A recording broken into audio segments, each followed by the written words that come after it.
It's Thursday, February 20, 2025. I'm Albert Mohler, and this is The Briefing, a daily analysis of news and events from a Christian worldview. As we look at the big issues across the cultural and moral landscape, it's quite easy for Christians in the United States to avoid looking squarely at the issue of assisted suicide, euthanasia, because in one sense it can seem rather remote. That's not true in several jurisdictions and several states in the United States, where you have assisted suicide or physician-assisted death, as the euphemism now is presented to us, where it's legal.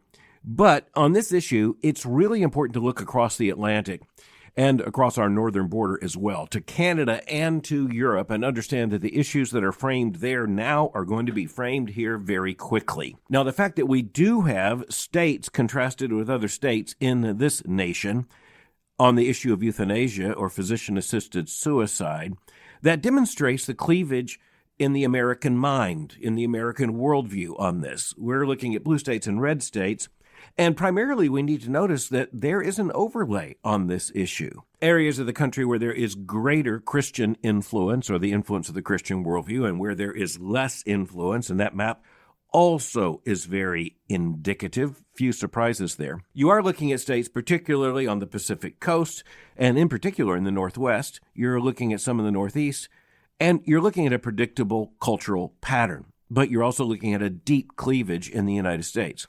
In Europe, you're looking at nation by nation. Interestingly, a very similar pattern. Nation by nation, you see there are different laws, whether it's called physician-assisted death or assisted suicide or euthanasia. The reality is that you can predict to a considerable degree where a country is, depending on where it is on the slide toward secularization and political liberalism. But there are some exceptions as you look at a nation like England, which is very secular at the present, but not quite at all where many of the continental nations are on the issue of physician-assisted suicide. The question there, however, is how long will it last? But I'm pointing to the reality that if you want to know where this issue is headed, you look to countries such as the Netherlands. That country in particular is where you want to look to see where this is headed. And secondarily, I would say to the Netherlands would be Canada, because the striking, horrifying thing is how fast the logic of death has proceeded in Canada. But let's look at the Netherlands right now, and in particular, a front-page article that appeared in the New York Times. That's interesting in this case. The New York Times just this week ran a front-page print story with the headline, "How Dementia Derails Plans for Assisted Dying." How dementia derails plans for assisted dying. What in the world is this about? Well, I'll cut to the bottom line, and then we'll come back and fill in the gaps. The bottom line is this. There are persons in the Netherlands who do not want to experience continued cognitive decline, or they are so concerned about developing something like Alzheimer's disease that they are signing assisted suicide or euthanasia agreements or compacts when they are understood to be mentally stable in order to make that kind of decision. But there's also the very sensitive issue of deciding at one point in the progression towards some kind of dementia, this kind of physician-assisted death would come into play. But the whole point of the article is that this is presenting some real complications on both sides of the equation in the Netherlands, because there are some people who want to end their lives rather than experience dementia, and yet they don't want that to happen too early. But here's the thing. If they make that decision too late, indeed, as this article says, even a day too late, it's too late. This is the horrifying equation that results from the culture of death gaining control. Stephanie Nolen's the reporter, and she writes from Castricum in the Netherlands. The article begins, "Soon Irene Meckel will need to pick the day she dies. She's not in any hurry. She quite likes her life. In a trim, airy house in Castricum, a Dutch village by the sea, she has flowers growing in her back garden, and there is a street market nearby where vendors greet villagers by name. But if her life is going to end the way she wants, she will have to pick a date sooner than she might like. It's a tragedy," she said. This woman, now aged 82, was diagnosed about a year ago with Alzheimer's disease. Quote, "She knows her cognitive function is slowly declining, and she knows what is coming. She spent years working as a nurse. She cared for her sister who had vascular dementia. For now, she is managing, with help from her 3 children and a big screen in the corner of the living room, as they update remotely to remind her of the date and any appointments. In the not-so-distant future, the article continues, it will no longer be safe for her to stay at home alone.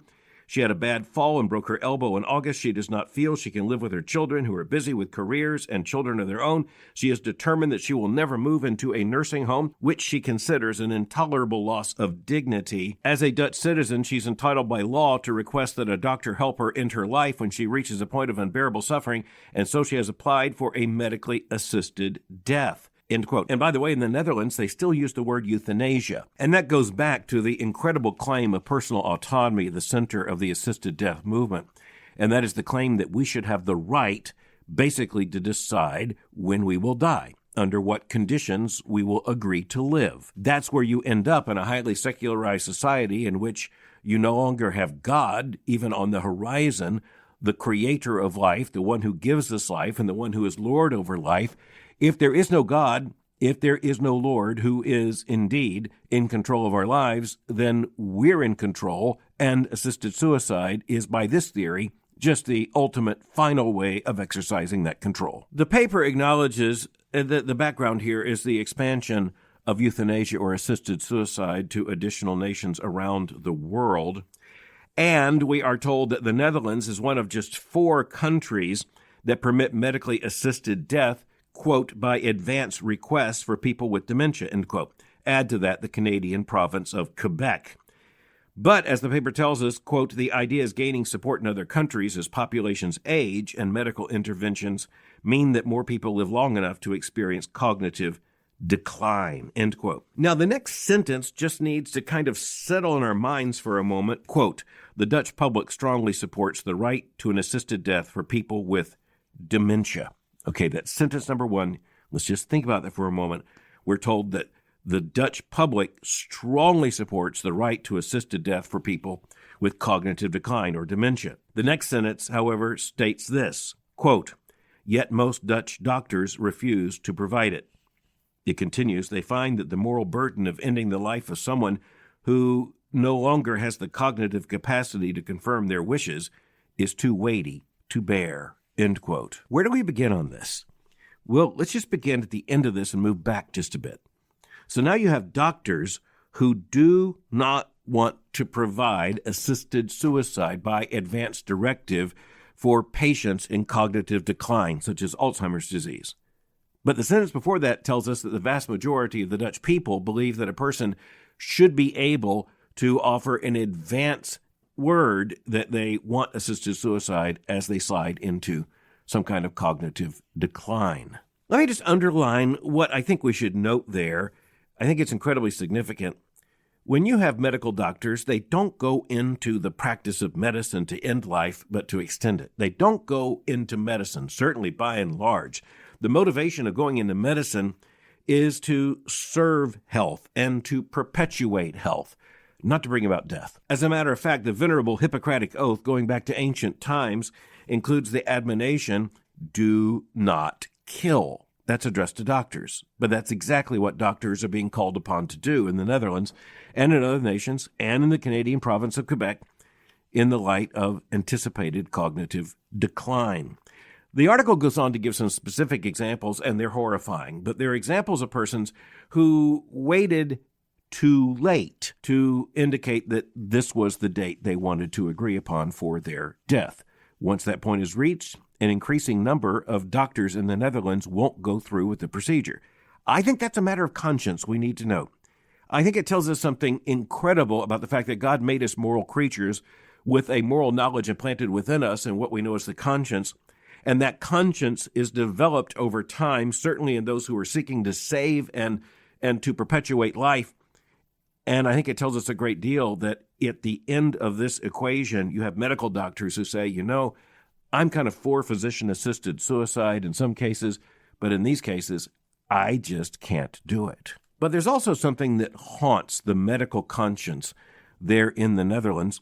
And you could say, well, I could think in the 20th century that would be the Third Reich. Yes, of course, that's very close at hand. But even closer at hand is something that happened in 2016. It is known as the coffee case.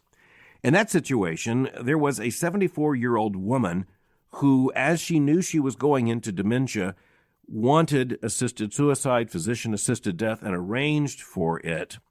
But when it was actually the time, according to her family, and even to at least something she had given in the advance directive, that this should be the time when her death should be brought about, even as she was given a certain preparatory sedative in her coffee, that's why it's known as the coffee case, when those who were seeking to bring about her assisted suicide, her physician-assisted death, went to actually inject the chemicals that would bring about her death, she fought back. And even as the New York Times acknowledges, members of her family had to hold her down for the death pharmaceuticals to be injected in her. So there's a woman who's fighting back at the end of her life, even as she had requested physician-assisted death. At the end of the day, her family had to hold her down for the chemicals of death to be administered. This has seared at least many consciences among medical doctors there in the Netherlands. Now, on the one hand, this article in America's most influential newspaper seems to be saying, this is a really complicated issue. Well, we knew that already, but here's the thing Christians understand. The moment you start to negotiate with a culture of death, it gets more and more complicated. You have a significant number of people who will say, I think someone with a terminal disease ought to be able to take this way out. I think someone in intractable suffering ought to be able to take this way out. And you say we're going to limit that to acute physical, overwhelmingly physical pain or suffering. We're going to limit this to diagnosable, certifiable terminal diseases or terminal conditions. But then you turn around, you recognize once you have agreed to that, well, things get complicated. How do you define that? And before long, you're saying, well, I think intractable suffering, this deep agony of suffering, I think that's something that might not be in anticipation of death, but might be just at a point of life where someone says, I don't want to experience this anymore. They should have the right to physician-assisted suicide or physician-assisted death as well. Then you have people who say, well, psychological suffering is as real as physical suffering, so it should be extended to those whose diagnosis would be psychological suffering. But then you have the question as to who has the moral agency to proceed with this kind of horrifying decision. And once you begin to ask that question, you begin to define it down. You say, well, first of all, it's someone who is diagnosed as being in the last 6 months of life. And, of course, it would have to be someone of age. And the anticipation is this is someone who is an adult, and in most cases probably an older adult. And you say, of course, we would not extend this to minors. But you're the same people who said, of course, we wouldn't extend this to psychological suffering. And you're the same people who said, you're the same legislature who said we wouldn't extend this to, say, the experience of suffering apart from a terminal diagnosis. You're the same people, you're the same country, in some cases you're even the same individuals, but you have accepted a negotiation with the culture of death, and guess what? The culture of death will demand a new negotiation at every turn. You say we're drawing the line here, the line will not be drawn there for long. And so you go from saying physical, not psychological, adult, not children, to the situation in which children, for physical or psychological reasons, can demand assisted suicide, along with many others, including those who, quite frankly, just don't want to live anymore. And here you notice that the culture of death has really flipped the entire moral instinct. Because the moral instinct of any civilization is that you try to intervene when someone reaches that point of thinking. But now you say, no, such a person can simply offer a directive to a physician who, by medical practice and law, is authorized to help them make their exit. There are other moral complications. For one thing, this article really doesn't acknowledge the financial side of this, but there's always a financial side. And the financial side on this is really powerful because you are looking at the fact that the kind of care that persons in advanced dementia require is very expensive. And so the argument quickly comes to people, you should not be a burden on society. You should not be a burden on your family. You should do the right thing and arrange in advance for ending your life in such a way that the bills end as well. The medical practice of assisted suicide, particularly with a view to dementia in the Netherlands, is described in a very interesting and indeed very dark way. It's 5 minutes to midnight or 5 to 12. What does that mean? It means that there is a window beyond which a person is not qualified to make this decision. And so you have to make the decision at the last minute when one is qualified, but not 1 day later. You'll notice the qualification here is by some kind of mental or cognitive ability, and the argument of 5 to 12 is you better make that decision and set that date as far in the future as you can, but not one day further than your cognitive status will allow. You wait one day further, then it's too late. We're looking at a really dark picture here, but we need to note it was one that was completely avoidable. But the only way to avoid it is to refuse to go down the slippery slope of assisted suicide at the first place. And of course, I use that term intentionally because there are many people who say that slippery slope arguments don't apply in such situations. But of course they do. It's not a wrong argument. And the fact is that you just look at the history of assisted suicide, euthanasia, you look in the Netherlands, you look at other European countries, you look at Canada, particularly Quebec, and you will see that it turns out to be entirely predictable. Entirely predictable. You draw the line here, then no, you draw the line the next place. Then you draw the line the next place, and then the next place.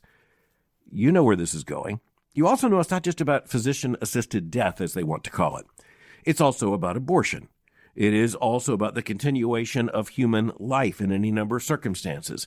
And the slide there is one that simply creates the culture of death as a haunting reality just about everywhere you look. Finally, the article also indicates that there are persons in cognitive decline who seem to have quite satisfactory lives, who have moments of joy, and whose lives turn out to be different than they had feared. And so the article actually ends with one family and for a son asking the question of his mother. The article tells us, quote, her youngest son, Melchior, asked her gently not long ago if a nursing home might be okay if by the time she got there she wasn't so aware of her lost independence. The article then ends. Ms. Meckel shot him a look of affectionate disgust.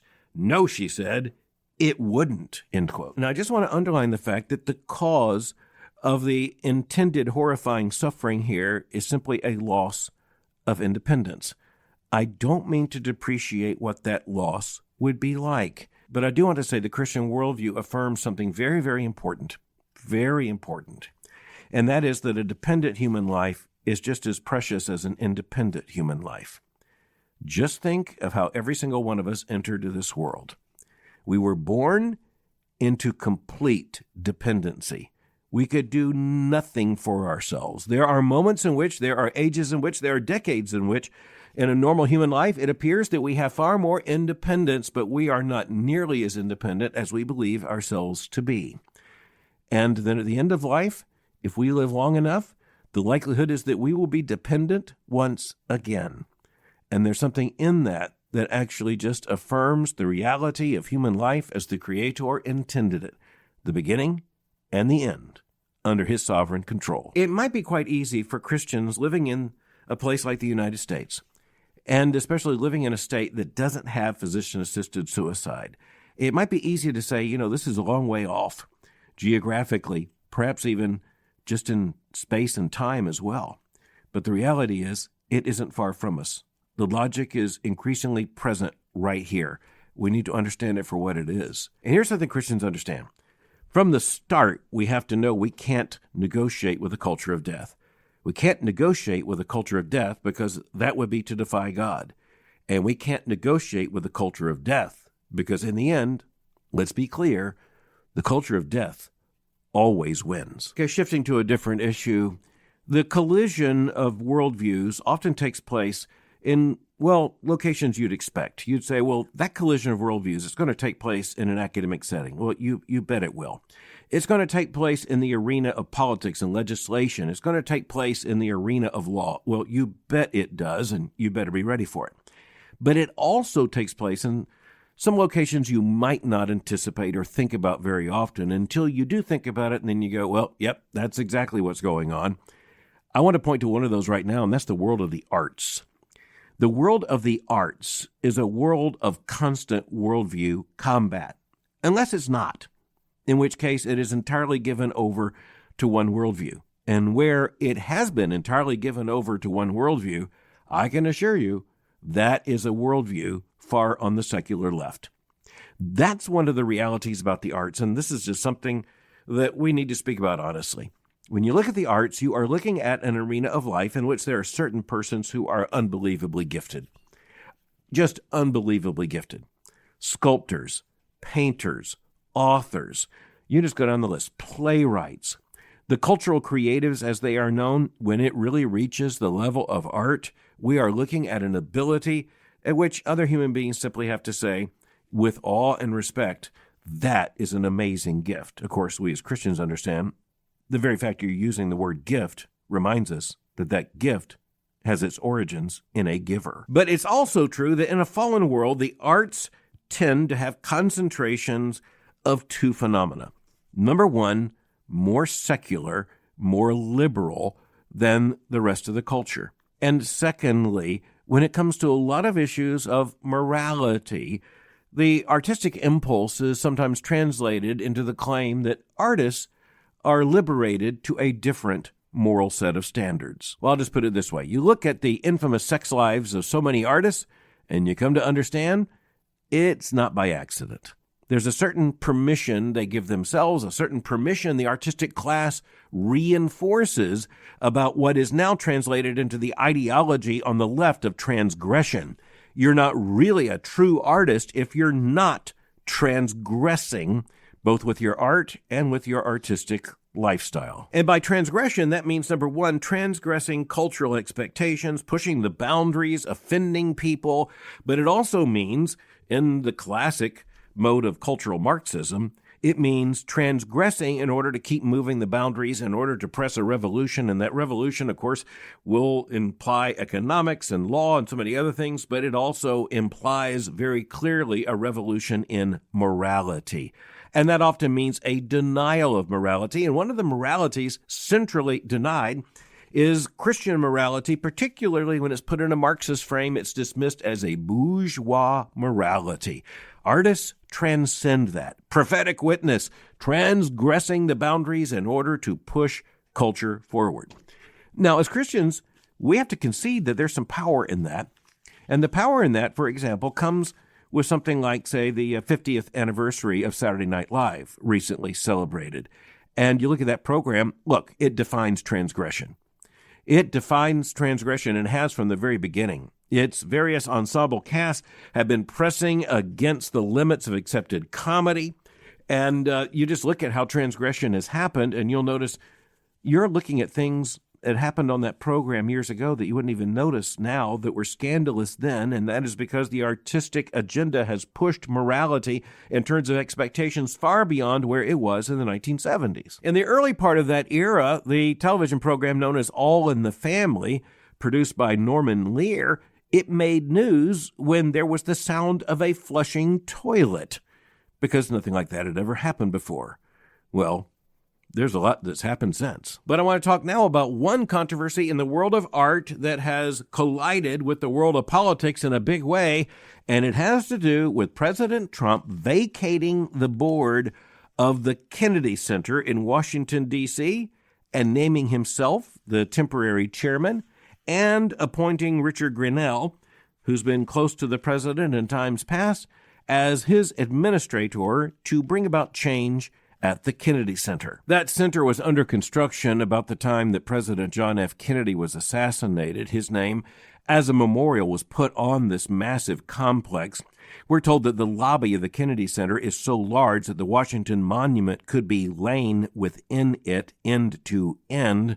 I'll just say, that's quite a lobby. It is a massive cultural center. It is a massive investment of funds, both public and private. But the board is basically under the control of the president and the executive branch. President Trump fired the board, including David Rubenstein, very, very famous figure who's put about $100 million or more of his own money into it. But the pre-existing board was just all into the Cultural Revolution. They saw the Kennedy Center as a way of platforming all of this. And, at least some of this, even back in the first Trump administration, was pressing the boundaries of dissent over against the president and his administration. President Trump, in the beginning of his term, this tells you something of the detail of the plan for a second term, President Trump vacated the board, made himself the temporary chairman, and he wants to bring back normal art to the Kennedy Center. Now, I see that as basically a very good thing. I see that also as a partly implausible goal. But I really do want to point out that the people who are complaining about this, the very fact that they're complaining about it, the way they're complaining about it, affirms the fact that Donald Trump no doubt represents the vast majority of the American people in saying no to what was going on there.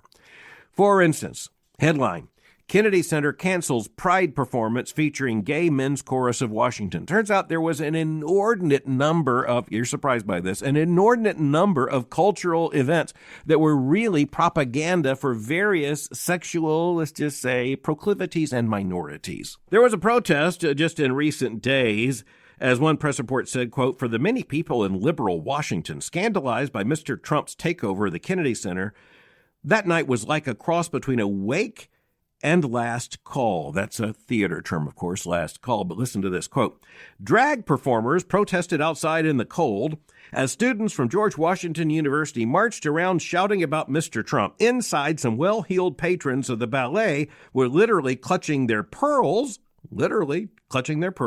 as they contemplated the future of the institution. At the other end of the foyer, copies of a children's book entitled Do the Work, an Anti-Racist Activity Book, were being sold ahead of a stand-up routine. My favorite portion in this article by Shawn McCreesh is this, quote, some fretted as to whether they ought to boycott the place going forward. Like a lot of people in Washington, said one man, we're trying to figure out, will we continue to come?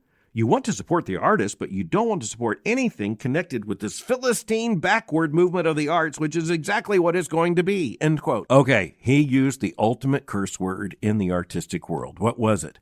Philistine. Identifying someone as a cultural Philistine means you are basically back to cracking rocks. Knowing how hated he was by this artistic class, President Trump and the First Lady, Melania Trump, never attended a Kennedy Center event during the first Trump term. It's not now known exactly what the fare will be in a renewed Kennedy Center with President Trump as chairman of the board. The president is known to be a fan of Andrew Lloyd Webber, which leads to the interesting question as to whether drag shows will be replaced by cats or whether President Trump will show up as the Phantom of the Opera. Before going, I do want to invite you to participate in a class I'm teaching, and it begins just next month in March. And it's a multi-part class. We're going to be looking at leaders and leadership. And I can tell you it's going to be a lot of fun. And it's going to be really interesting, I think. We get to dive deep into the questions of leaders and leadership, looking at figures such as Moses, David, Paul, George Washington, Abraham Lincoln, Franklin Delano Roosevelt, Hitler, Churchill, Thatcher, Reagan. What do we learn from these people? It's not just some pithy lessons like we learned this 5 principles from Ronald Reagan. We're going to be looking far more deeply at historical context and at lasting legacy. So the class begins on March the 11th. It is available to those who want to take the class for credit, including graduate credit, and also those who just want to audit, that they just want to listen to the lectures. In any event, want to invite you. For more information, just go to the website, spts.edu/Moeller course. One word, Moeller course. spts.edu/Moeller course. Thanks for listening to The Briefing. For more information, go to my website at albertmoeller.com. You can follow me on Twitter or X by going to twitter.com/Albert Moeller. For information on the Southern Baptist Theological Seminary, go to spts.edu. For information on Boyce College, just go to boycecollege.com. I'll meet you again tomorrow for The Briefing.